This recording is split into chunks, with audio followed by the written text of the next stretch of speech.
श्री शिवाय नमस्तुभ्यम। हिंदू धर्म में फाल्गुन मास कृष्ण पक्ष चतुर्दशी का विशेष महत्व है, क्योंकि इस दिन को महाशिवरात्रि के रूप में बहुत धूमधाम से मनाया जाता है। मान्यताओं के अनुसार इस दिन भगवान शिव और माता पार्वती जी का विवाह हुआ था। इसी दिन भगवान शिव ने गृहस्थ जीवन में प्रवेश किया था। महाशिवरात्रि के दिन भगवान शिव का पूजन और उनका जलाभिषेक करना विशेष पुण्यदायी माना जाता है। मान्यताओं के अनुसार इस दिन शिवलिंग का जलाभिषेक करने से या रुद्राभिषेक करने से भगवान शिव के आशीर्वाद से जीवन के तमाम कष्ट दूर हो जाते हैं, बाधाएं दूर हो जाती हैं, जीवन में सुख समृद्धि और शांति का आगमन होता है। तो ऐसे में आइए जानते हैं इस बार साल 2025 में महाशिवरात्रि पर भगवान शिव के जलाभिषेक का शुभ मुहूर्त क्या है, साथ ही इस दिन किस विधि से भगवान शिव का जलाभिषेक किया जाता है। हिंदू पंचांग के अनुसार इस बार फाल्गुन महीने की कृष्ण पक्ष की चतुर्दशी तिथि 26 फरवरी दिन बुधवार को सुबह 11:09 से प्रारंभ होगी और जिसकी समाप्ति होगी 27 फरवरी गुरुवार को सुबह 8:54 पर। महाशिवरात्रि में मुख्य पूजा रात के समय में की जाती है, इसलिए इस बार महाशिवरात्रि का व्रत भी 26 फरवरी को ही रखा जाएगा और इसी दिन भगवान शिव का पूजन और जलाभिषेक भी किया जाएगा। महाशिवरात्रि के दिन भगवान शिव का जलाभिषेक ब्रह्म मुहूर्त से ही प्रारंभ हो जाता है। हालांकि इस दिन भगवान शिव का जलाभिषेक करने के लिए जो सबसे उपयुक्त समय है वो सुबह का है और इस दिन सुबह 6:48 से 9:41 तक का जो समय है वो शिवलिंग का या भगवान शिव का जलाभिषेक करने के लिए सबसे उपयुक्त समय है। अगर आप किसी कारण से सुबह के समय जलाभिषेक ना कर पाए तो इसके बाद 11:07 से दोपहर 12:34 के बीच में भी शिवलिंग पर जल चढ़ाया जा सकता है। इसके अलावा दोपहर में 3:26 से शाम 6:09 तक का समय और फिर रात में 8:53 से मध्यरात्रि 12:01 तक भगवान शिव की पूजा और जलाभिषेक का शुभ मुहूर्त रहने वाला है। और इस बार 26 फरवरी बुधवार को ब्रह्म मुहूर्त का समय सुबह 5:16 से 6:04 तक रहेगा। सूर्योदय होगा सुबह 6:53 पर, सूर्यास्त होगा शाम 6:25 पर।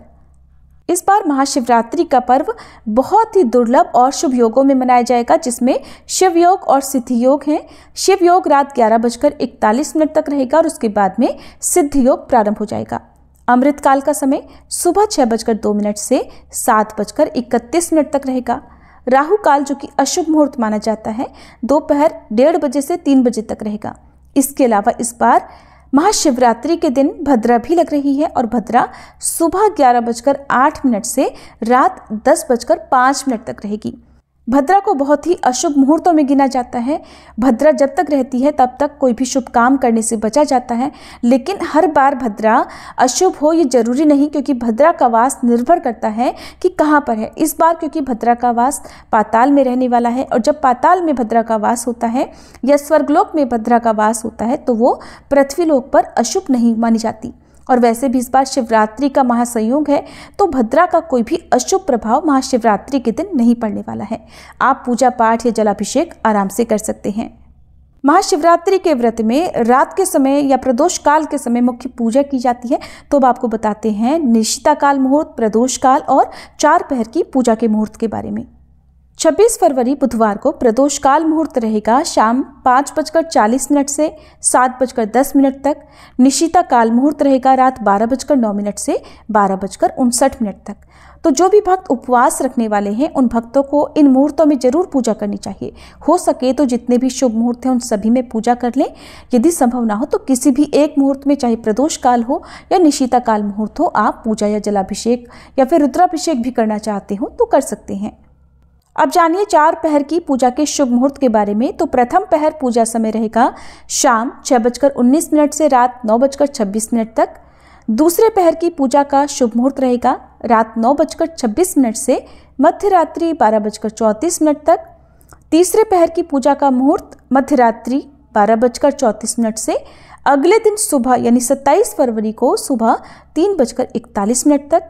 चौथे और अंतिम पहर की पूजा का शुभ मुहूर्त सुबह 3:41 से 6:48 तक रहेगा। महाशिवरात्रि में चतुर्दशी तिथि की मध्यरात्रि से लेकर अगले दिन तक पूजा की जाती है। जो भक्त होते हैं वो रात भर जागरण करके चारों पहरों में पूजा करते हैं, जलाभिषेक करते हैं या अलग अलग सामग्रियों से भगवान शिव को प्रसन्न करते हैं। जिनके लिए सभी मुहूर्तों में पूजा करना संभव हो वो सभी चारों पहरों में पूजा कर सकते हैं। जो लोग ऐसा न कर सकें वो प्रथम पहर और अंतिम पहर में भी पूजा कर सकते हैं। महाशिवरात्रि में सारा दिन व्रत रखकर अगले दिन जल चढ़ाने के बाद ही व्रत खोला जाता है। तो इस बार 26 फरवरी को शिवरात्रि का व्रत रखकर 27 फरवरी दिन गुरुवार को व्रत खोला जाएगा और व्रत खोलने का जो शुभ मुहूर्त है वो इस दिन सुबह 6:53 से 8:54 तक रहेगा। ध्यान रखें, हमेशा अगले दिन सूर्योदय के बाद ही अन्न ग्रहण करना चाहिए। बहुत से लोग निराहार रहकर निर्जल रहकर व्रत रखते हैं, तो उन्हें सुबह की पूजा करने के बाद और जल चढ़ाने के बाद ही अपना उपवास खोलना चाहिए। महाशिवरात्रि के दिन ब्रह्म मुहूर्त में उठना चाहिए, फिर महादेव का ध्यान करना चाहिए। इसके बाद स्नान करके सूर्य देवता को जल चढ़ाना चाहिए। फिर आसपास शिव मंदिर में जाकर या घर पर ही दूध, दही, घी, शहद और गंगा जल मिलाकर शिवलिंग का अभिषेक करना चाहिए। अगर आपके पास शिवलिंग नहीं हो तो मिट्टी की मूर्ति या फिर मिट्टी के शिवलिंग बनाकर भी पूजा कर सकते हैं। इसके बाद अक्षत, मौली, चंदन, बेलपत्र, सुपारी, पान, मौसमी फल, फूल और नारियल समेत सभी विशेष सामग्री शिवलिंग पर अर्पित करनी चाहिए। ऐसा कहा जाता है कि नारियल के जल से शिवलिंग का अभिषेक नहीं करना चाहिए। आप साबुत पानी वाला नारियल शिवलिंग पर अर्पित कर सकते हैं। फिर महादेव के मंत्रों का जाप करना चाहिए। ओम नमः शिवाय सबसे शक्तिशाली मंत्र है, आप इस मंत्र का जाप करें। यदि शिवलिंग का पूजन या अभिषेक कर रहे हैं तो ध्यान रखिएगा पूरी परिक्रमा ना करें, केवल आधी परिक्रमा ही करनी चाहिए। जलधारी को लांघना नहीं चाहिए। फिर धूप दीप जलाकर महादेव को फल, मिठाई समेत जो भी सात्विक चीज़ें हैं उनका भोग लगाना चाहिए। कथा का श्रवण करना चाहिए। अंत में कपूर जलाकर आरती करने के बाद जो भी प्रसाद है वो भक्तों में बांटना चाहिए। व्रत रखने वाले भक्तों को व्रत रखने के दौरान शिवलिंग पर चढ़ाया हुआ प्रसाद ग्रहण नहीं करना चाहिए, लेकिन अगले दिन व्रत का पारण आप शिवलिंग पर चढ़ाए गए प्रसाद से खोल सकते हैं। व्रत का पारण आप उस सामग्री से कर सकते हैं, उस प्रसाद से कर सकते हैं। इस दिन अपनी सामर्थ्य के अनुसार आप दूध, दही, घी या जो भी सामग्री का दान आप कर सकते हो उसका दान जरूर करें। नंदी बैल की पूजा करें। नंदी बैल के समक्ष भी घी का दीप जलाएं। नंदी बैल पर एक मुट्ठी साबुत हरे मूंग अर्पित करने से जिसकी जैसी कामना हो वो पूर्ण हो जाती है। आपकी जैसी कामना हो या आपके जीवन में जो भी समस्या, जो बाधा आ रही हो उसे दूर करने के लिए सच्चे मन से महादेव से प्रार्थना करें और शिवलिंग के समक्ष बैठकर ओम नमः शिवाय मंत्र का यथासंभव जाप करें। शिव चालीसा का पाठ करें। रोगों से मुक्ति पाने के लिए महामृत्युंजय मंत्र का जाप करें और भगवान शिव सहित माता पार्वती जी का भी पूजन करें। यदि कुंवारे लोग इस दिन विवाह की इच्छा से व्रत रखते हैं, पूजन करते हैं, तो उनके विवाह में आ रही बाधाएं दूर होती हैं। और यदि दाम्पत्य जीवन में मधुरता लाने के लिए पूजा करते हैं तो आप इस दिन कोई भी मीठी चीज़ शिवलिंग पर जरूर अर्पित करें। जैसे गुड़ या घी आप जल में डालकर शिवलिंग पर अर्पित कर सकते हैं।